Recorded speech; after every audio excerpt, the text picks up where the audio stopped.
Kalau tidak dibarengi dengan hobi, itu bisa di tengah jalan berapa tahun bisa langsung collab.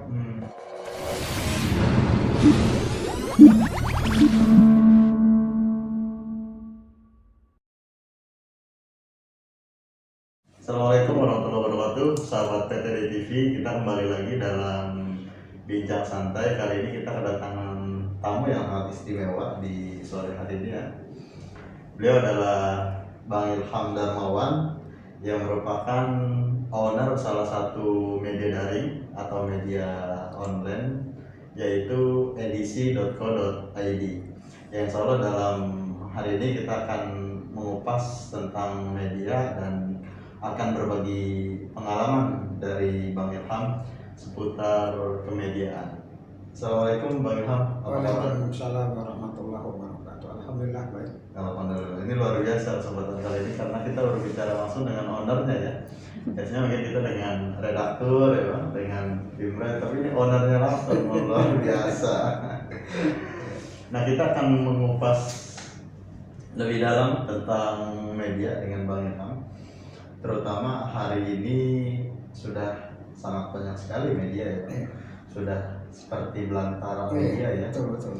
Itu sudah sangat menjamur, bahkan data dari Dewan Pers ada 43.000 media ya. Itu yang terdaftar. Yang terdaftar ya, 43.000 media yang terdaftar. Artinya yang belum terdaftar bisa lebih ya, bisa seperti fenomena bola salju ya. Betul ya. Selain itu memang kita dihadapkan pada situasi digital ya, di mana hari ini seolah-olah tidak ada sekat ya, tidak ada batasan geografis antara satu daerah dengan daerah lain, bahkan negara dan benua itu seolah-olah tidak ada batasan ya. Sehingga memang akses keterbukaan informasi sangat terbuka hari ini. Nah, kita langsung dengan Bang Ilham. Bang Ilham, apa alasan atau apa sih keinginan yang kuat dari Abang latar belakang kenapa memilih mendirikan perusahaan media?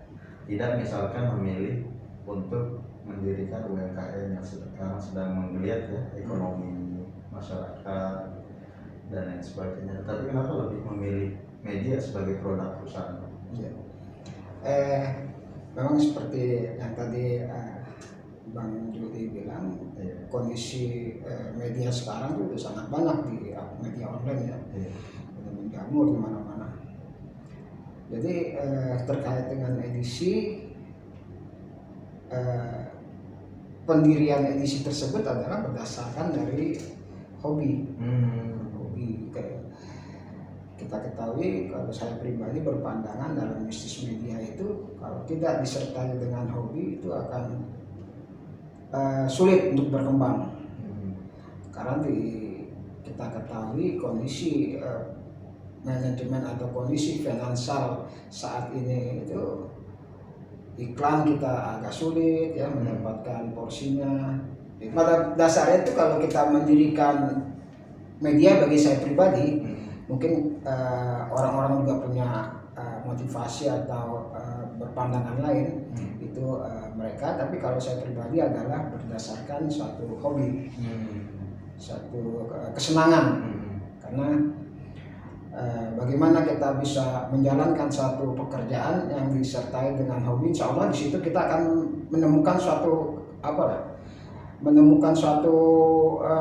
istilahnya kalau kepuasan batin gitu. Kepuasan batin. Karena secara finansial juga edisi sampai sekarang juga belum dapat apa-apa dari perusahaan gitu kan. Nah, seiring dengan waktu, tapi alhamdulillah kita jalanin aja, insya Allah akan ketemu nanti pada akhirnya celah-celah untuk mendapatkan suatu pendapatan dari segi finansial. Awalnya kita memang bertiga dengan teman dari pelatihan forging. Iya. Jadi memang ada benang merah. Ada benang merah dengan forging ini. Saya bilang nih forging harusnya memberikan satu atensi juga nih sama edisi ya. Karena ini hasil dari mereka juga. Pelatihan waktu itu di Depok ya Bang? Ya, di Pondok Pesantren Pak Khalil ya. Khalil di Depok ya. Depok Sukma Jaya. Kali Mulia. Iya. Jadi memang kita ada pelatihan forum jurnalis muslim, itu ada namanya One Masjid One Jurnalis atau OMAJ. Nah, Bang Ilham ini merupakan salah satu peserta waktu itu di Depok di pesantren di angkatan yang ke-8. Alhamdulillah saya masih ingat tuh, angkatan ke-8 yang diselenggarakan oleh OMAJ. Yeah. Dari situ saya kenal dengan 3 orang. Alhamdulillah ada kesepahaman, dilanjutkan dengan kesepakatan untuk membuat media, dan ketemulah namanya Media Edisi. Kita berorientasi pada awalnya, dan sekarang juga masih berkomitmen seperti Republika. Jadi konten-konten kita itu nasional dan religius. Alhamdulillah kayaknya sudah terpenuhi secara konten itu. Tinggal sekarang pengembangan aja dari edisi tersebut. Proses ke Dewan Pers sebenarnya sudah berjalan, cuman ada stuck di salah satu dokumen yang harus kita kerjakan. Insya Allah akan ditindaklanjuti kembali gitu. Iya, artinya memang kalau sesuatu didasari dengan hobi itu insya Allah akan dengan mudah dan konsisten ya kita bisa menjalankannya. Dan ini tentu hobi yang paling berkelas ya, karena hobi yang berkelas itu adalah hobi yang dibayar ya. Dan mendapatkan income dari hobi tersebut ini luar biasa, satu inspirasi buat kita. Nah, tetapi apa tujuan atau misi dari Bang Ilham ini mendirikan media? Tadi saya salah satu misi yang ada dalam diri saya adalah kita ketahui pada saat sekarang ini ada satu sistem yang sistematik yang ada di kita itu melakukan reduksi terhadap nilai-nilai Islam, melakukan degradasi terhadap Islam. Itu salah satu dari idealisme kita, misi kita yang ada untuk mengembangkan media ini. Jadi karena saya berinduk pada itu dengan OMAJ, dengan Forum Jurnalis Muslim, saya sebetulnya punya ekspektasi besar terhadap forum itu. Kita bikin suatu media sindikasi dalam rangka mengcounter yang mereduksi nilai-nilai Islam gitu. Tapi sampai sekarang ini belum ada titik terang atau sambutan yang baik dari pihak OMAJ itu. Saya berharap sekali untuk dapat melakukan sindikasi dengan jurnalis muslim, karena kita ketahui sekarang itu dunia Islam di Indonesia khususnya itu banyak bazar-bazar yang menyerang gitu kan. Untuk itu mungkin itu salah satu nilai idealis yang ada dalam diri saya adalah untuk mendirikan atau membangun edisi. Ya, mudah-mudahan dengan hal itu bisa menyeimbangi pemberitaan-pemberitaan yang sifatnya mendiskreditkan Islam dan umat Islam. Betul. Nah, kemudian mungkin timbul dari pertanyaan dari pendengar PTB TV ini, untuk membuat suatu media atau suatu perusahaan media, berapa anggaran yang dibutuhkan untuk mengkreat satu media itu? Kalau pada tahapan tertentu itu nggak terlalu mahal ya. Kalau kita istilahnya membuat satu langkah pada tahapan tertentu itu sekitar 6 juta udah selesai itu. Untuk satu website media gitu. Itu udah selesai. Jadi nggak pada step tertentu itu udah memenuhi lah. Step awal itu membuat sewa hosting kan, membuat template gitu kan. Itu udah sekitar segitulah mungkin pasarannya ya. Banyak lah, dari segi template juga banyak yang komersial sekarang yang harganya juga kan bervariasi juga, tergantung dari kebutuhan dari pembuat itu sendiri. Jadi anggaran awal ya sekitar 6 juta lah. Nah, kalau kita ingin melanjutkan lagi lebih lanjut, kita membuat satu badan hukum, di situ kita akan berhubungan dengan notaris sekitar 4,5 juta gitu. Itulah. Itu yang sampai sekarang mungkin tahapan yang ada di edisi sudah pada tahapan ke kementerian dalam bentuk legal perusahaan terbatas. Alhamdulillah kita udah pegang itu. Alhamdulillah, artinya memang anggaran selanjutnya disesuaikan dengan kebutuhan betul. Ada ya. Baik. Nah, Bang, kemudian dari pembaca setia edisi ini dan orang yang sering mengunjungi edisi ini, berita apa saja yang paling banyak dibaca oleh pengunjung ini, Pak? Nah, ini salah satu trik ya dalam membangun media itu adalah kita untuk menggait pembaca itu kita harus berbasis komunitas. Itu salah satu trik ya, ini saya sampaikan juga. Karena kalau kita tidak punya komunitas itu kagak ada yang istilahnya pembaca setia. Ada baca cuman selewatan yang kira-kira ada korelasi dengan dia. Kebutuhannya atau kepentingannya. Ya, betul. Tapi insya Allah kalau kita berbasis komunitas itu ada komunitas setia yang akan menunggu berita-berita dari kita gitu. Itulah yang mungkin salah satu trik juga bagi saya, edisi saya bangun berbasis komunitas. Dalam hal ini mungkin berbasis ormas keislaman, karena seperti saya kemukakan tadi, kita dalam rangka edisi itu dibuat dalam rangka untuk mengcounter orang-orang yang menyerang atau mereduksi dari nilai-nilai keislaman tersebut. Luar biasa, ini artinya sangat universal ya.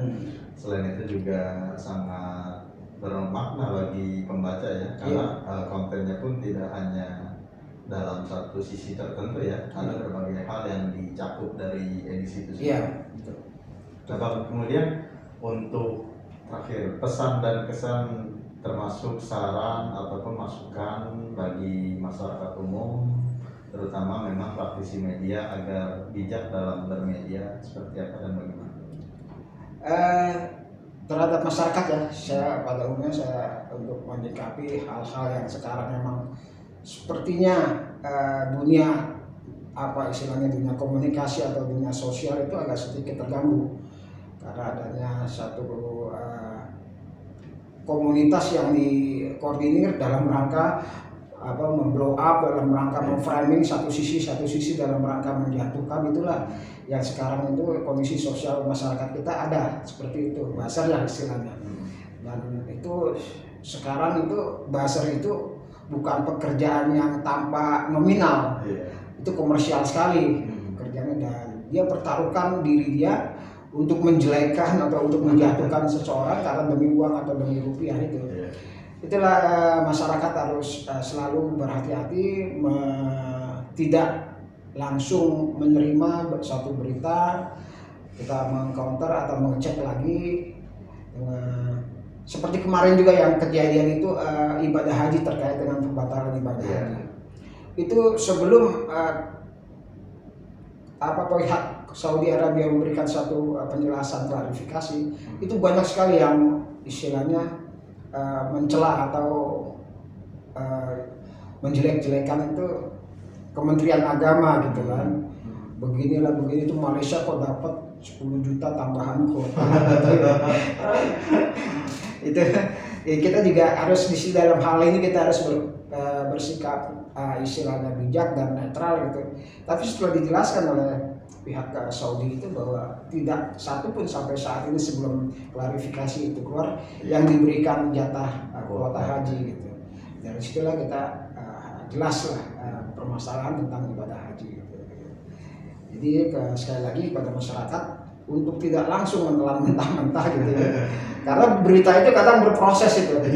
Hari ini A, mungkin besok bisa C, bisa B gitu. Jadi disikapi aja dengan istilahnya untuk konsumsi pribadi aja dulu, untuk kita menjadi bahan istilahnya bahan perbandingan, bahan ini kita sendiri, pengetahuan untuk diri kita sendiri gitu. Jangan langsung itu tangan kadang-kadang itu gatel gitu. Jadi harus dihati-hati kepada masyarakat juga dalam hal ini memelihara tangan kita itu.